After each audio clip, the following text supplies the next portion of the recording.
सोच कर देखिए कि आप किसी रेस्टोरेंट में बैठे हैं और आप खाना ऑर्डर करने के लिए अपने फ़ोन से मेन्यू को चेक करने लग जाते हैं। जब आपका बाहर का खाना खाने का मन करता है तो आप ऑनलाइन फूड ऑर्डर कर देते हैं और साथ ही साथ खाना आ भी जाता है। कितना आसान हो गया है।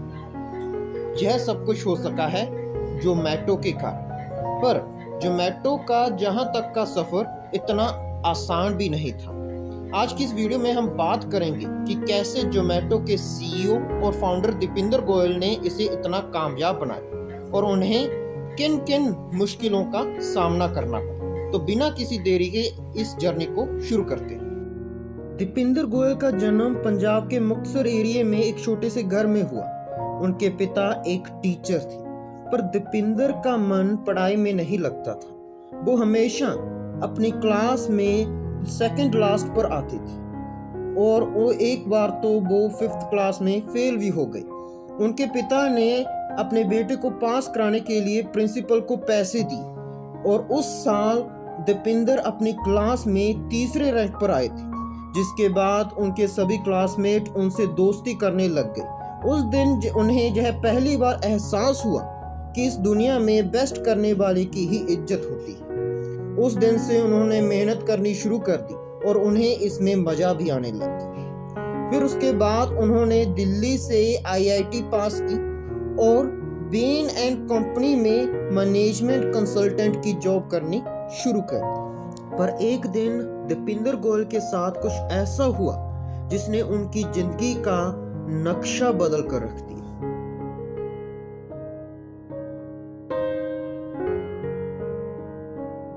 एक दिन जब वो खाना खाने के लिए कैंटीन में गए तो उन्होंने देखा कि वहां पर लोगों की काफी लंबी लाइन लगी हुई है।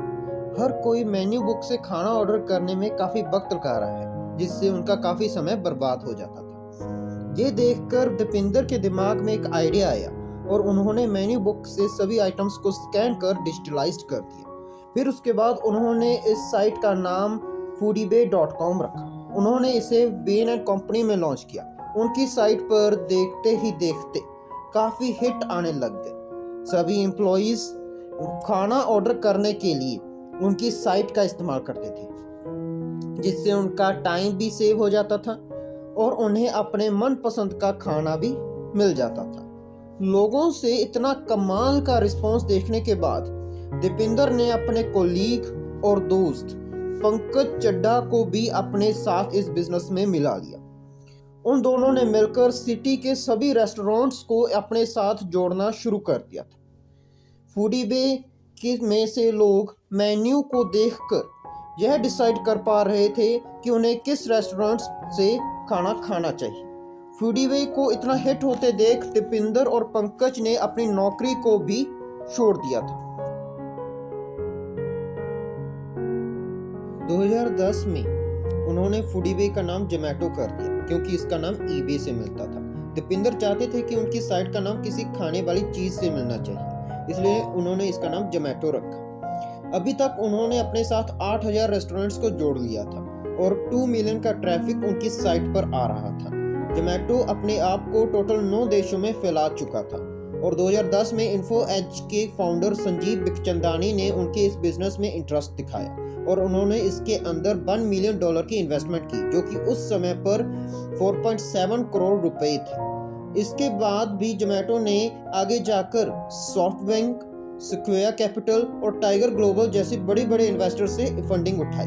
2015 तक जोमैटो ने अपने बिजनेस को 24 देशों में फैला लिया था और 2020 तक वो $1.7 बिलियन की फंडिंग उठा चुके थे। उस समय पर कुल 1 लाख रेस्टोरेंट्स उनके साथ काम कर रहे थे। तब जोमैटो अपनी वेबसाइट पर रेस्टोरेंट्स की ऐड दिखाकर कमाता था। इसके बाद जोमैटो ने टेबल रिजर्वेशन और फूड डिलीवरी में भी काम करना शुरू किया। इसके लिए जोमैटो ने 2015 में डिलीवरी और ग्रैब जैसी स्टार्टअप्स के साथ पार्टनरशिप की, पर इसकी वजह से जोमैटो को काफ़ी मुश्किलों का सामना करना पड़ा, जैसे कि डिलीवरी लेट हो जानी, खाना खराब हो जाना और पैकेजिंग का खराब हो जाना। इन सभी मुश्किलों को खत्म करने के लिए दीपिंदर ने रनर नाम की एक डिलीवरी स्टार्टअप को अक्वायर किया, जिसके बाद वो अपने कस्टमर्स को क्वालिटी सर्विसेज दे पाए। उसके बाद जोमेटो की सर्विसेज एक्सपोनेंशियली ही बढ़ गई। ऐसा नहीं है जोमेटो ने किसी मुश्किल का सामना नहीं किया। जोमेटो के सीईओ दीपिंदर गोयल बताते हैं कि उनके पास 6 बार पैसे खत्म हो गए थे, पर उन्होंने फंडिंग उठाकर अपने आप को संभाला।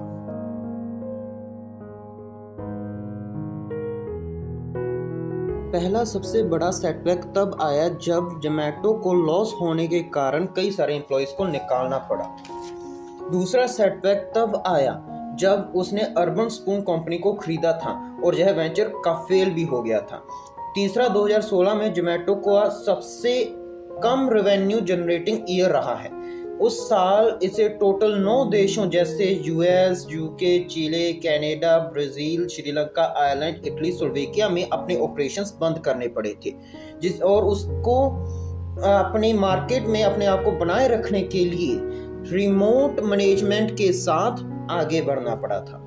चौथी बार जोमेटो ने सबसे बड़ा साइबर अटैक झेला था। हैकर ने उनके यूजर्स की सारी डिटेल्स को हैक कर लिया था, पर बाद में इस प्रॉब्लम को सॉल्व करने के लिए उन्होंने हैकर से बात कर इसे सुलझाया था। तब सामने आया कि हैकर तो बस उनकी सिक्योरिटी ड्रॉबैक्स बताना चाह रहा था। पांचवा सेटबैक तब आया जब 2020 में कोरोना के कारण लॉकडाउन लग गया था और उस समय पर जोमेटो का 98% बिजनेस खत्म हो गया था। उस समय पर फाउंडर्स को भी ऐसा लगने लग गया था कि वो भी इसे आगे नहीं चला पाएंगे। ताकि वो बिजनेस को चला सकें, उन्होंने अपने सभी एम्प्लॉयज़ से रिक्वेस्ट की कि वो अगर उन्हें अपनी सैलरी की ज़रूरत नहीं है तो वो सैलरी ना लें। जोमेटो ने जैसे तैसे कर सरवाइव किया और उन्हें आखिर में एक फंडिंग मिल ही गई जिससे वो अपने बिजनेस को बचा पाए।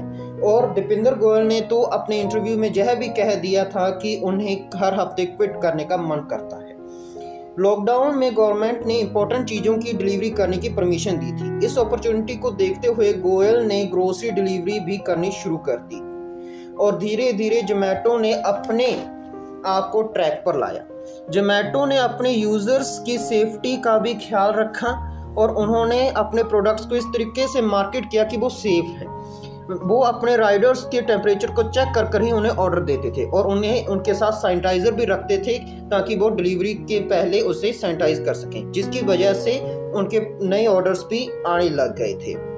लॉकडाउन के बाद यह एक्सपेक्ट किया जा रहा था कि जोमेटो की सेल कम हो जाएगी, पर उसका उल्टा हुआ। उनकी सेल और भी तेज़ी से बढ़ने लग गई। ऐसे चलते हुए उन्होंने 14 जुलाई 2021 को अपना IPO निकाला। मार्केट बुलिश होने के कारण उन्हें 95% के प्रीमियम के साथ ओपनिंग मिल गई। जोमेटो एक लॉस मेकिंग कंपनी होने के कारण उसके IPO की ओपनिंग के ऊपर काफ़ी ज़्यादा आरोप लगाए जा रहे थे, पर जोमेटो के CEO दीपिंदर गोयल अब क्रिटिसिज्म के अगेंस्ट डटकर सामने खड़े थे। जोमेटो की मार्केटिंग स्ट्रेटजीज भी काफ़ी ज़्यादा पॉपुलर हैं। उनके ट्वीट्स और पोस्ट हर दिन वायरल होते रहते हैं। जोमेटो का अब फोकस इंडिया पर है। उन्होंने अपने सारे फॉरेन ऑपरेशंस को बंद कर दिया है।